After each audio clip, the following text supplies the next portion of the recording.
Picture this. It's 3:17 a.m. The room is quiet. Your phone screen lights up your face as you stare at the ceiling, and your brain starts doing something it loves to do at night, running worst-case scenarios. What if the car breaks down tomorrow? What if your laptop suddenly dies and you can't work? What if your boss calls you into the office and says the words everyone secretly fears, "We have to let you go"? Or maybe it's something smaller. Your dog suddenly gets sick.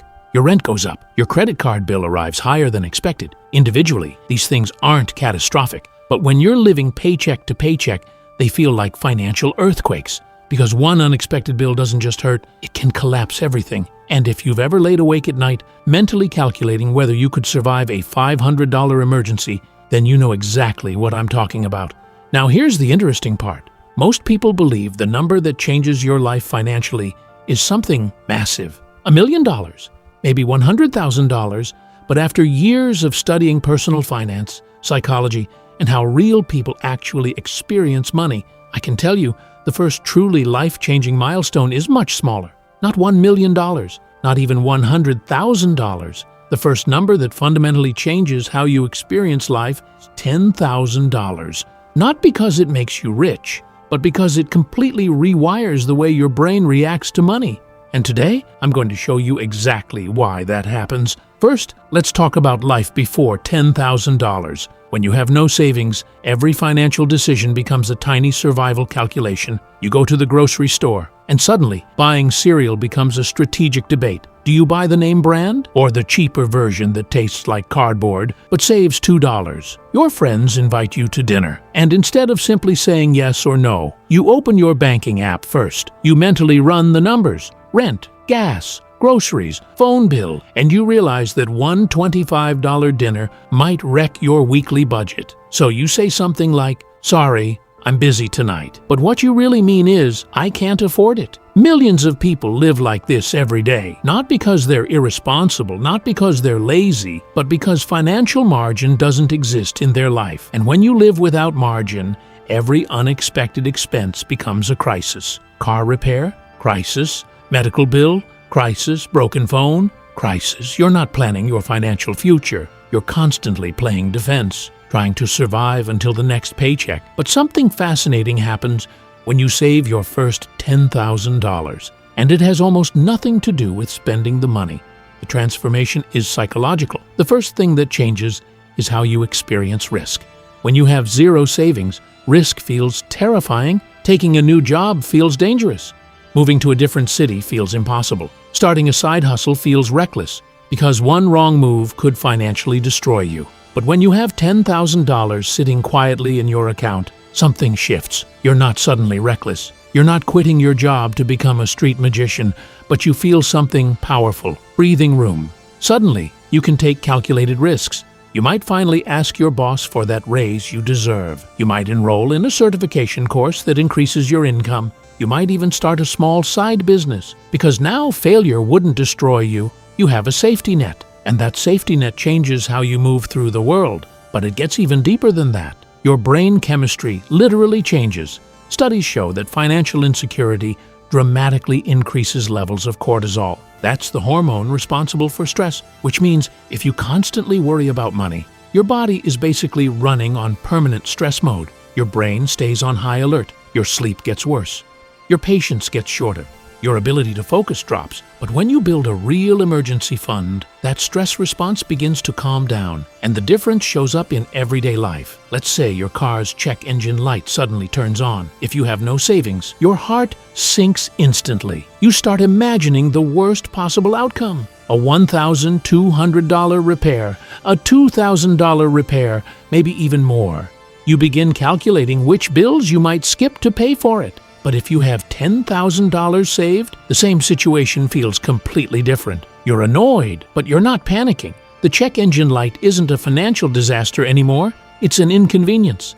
And that shift from panic to inconvenience might sound small, but it changes everything. Because when you remove constant financial anxiety, you free up enormous mental energy. You sleep better, you think more clearly, you make smarter decisions, you become more productive. Financial stress silently poisons every part of your life, and removing that stress unlocks a completely different version of you. But here's the surprising part most people don't realize.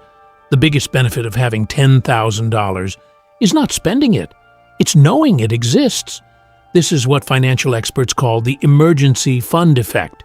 An emergency fund isn't really about emergencies, it's about peace of mind. And ironically, people who build emergency funds often rarely use them, because once you stop living on the financial edge, you begin making better choices overall. You stop reacting to crises. You start creating opportunities. Instead of worrying about how to survive the next month, you start thinking about how to improve the next 5 years. And that mindset shift is where real financial progress begins. But there's another change that happens at the $10,000 milestone that nobody talks about. Your confidence changes when you know you have money in the bank.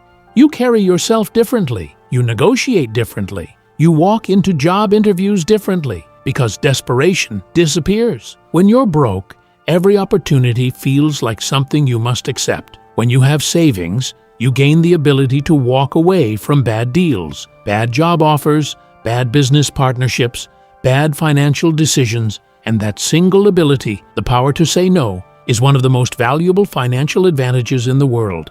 People with savings negotiate better salaries, they choose better opportunities, they make smarter long-term decisions, not because they're smarter, but because they're not desperate.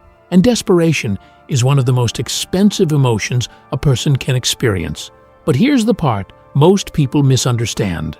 Saving $10,000 is not really about money. It's about identity, because the hardest part of saving money isn't the math. It's becoming the type of person who saves money.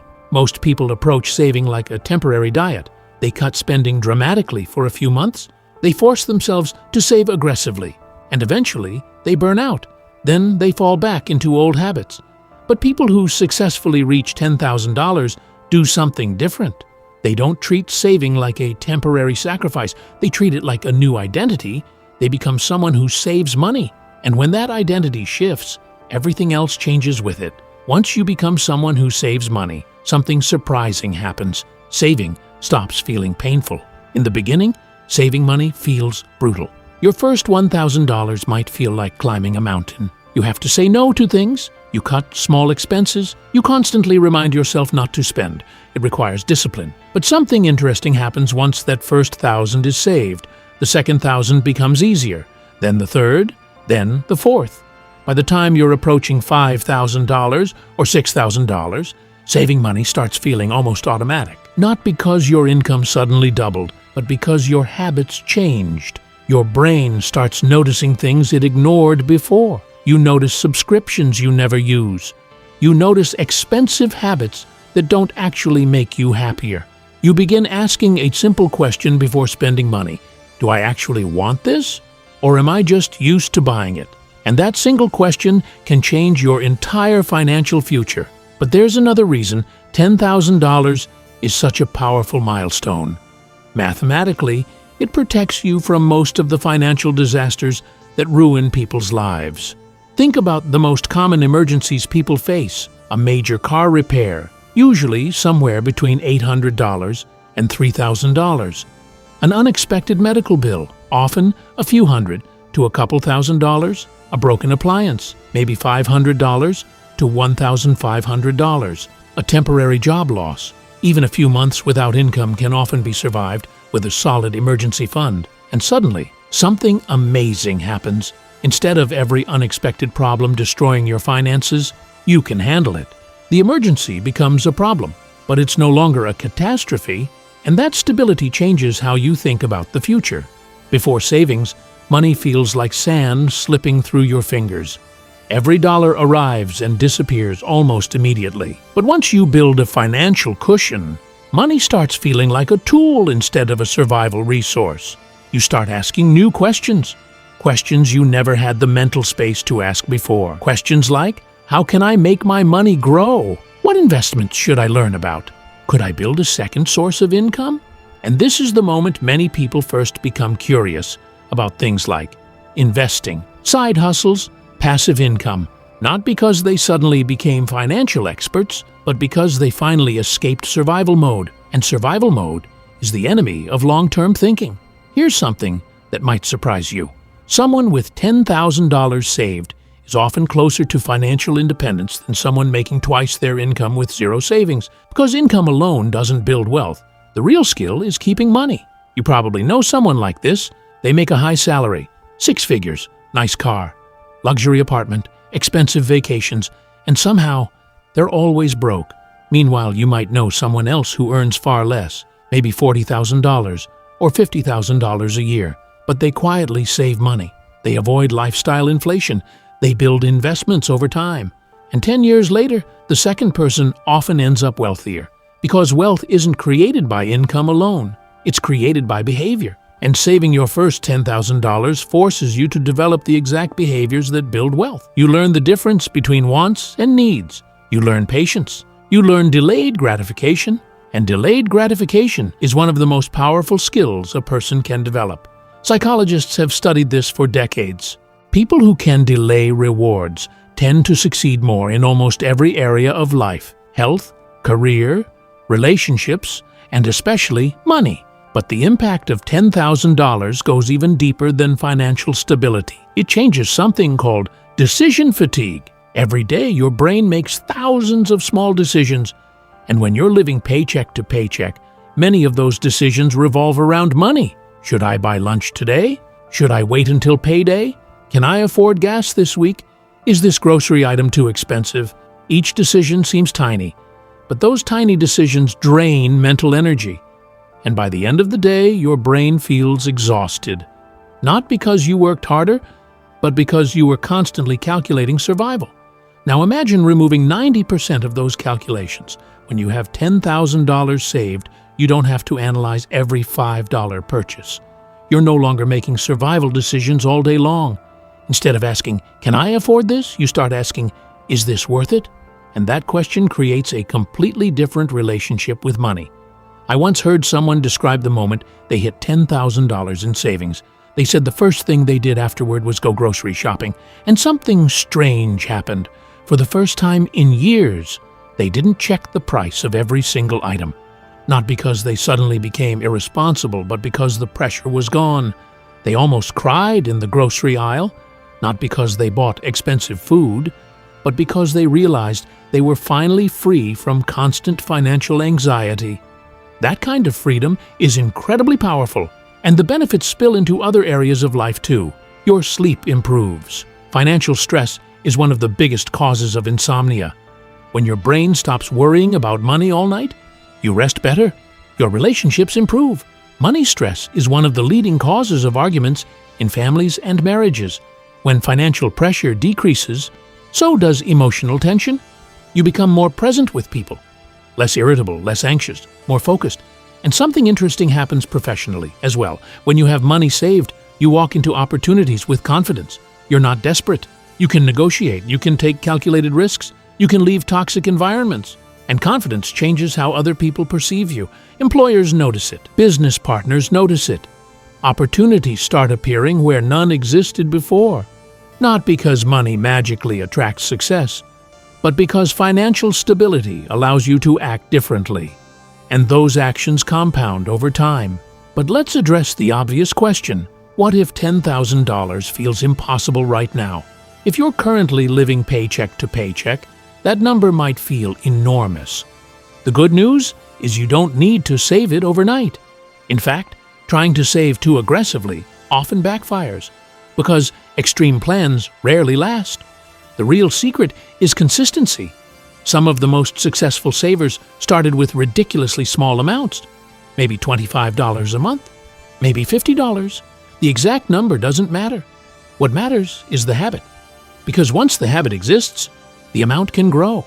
As your income increases, as you reduce unnecessary expenses, as you become more intentional with your spending. And here's something that might shock you. The average person spends thousands of dollars every year on small convenience purchases, coffee, takeout, impulse buys, subscriptions.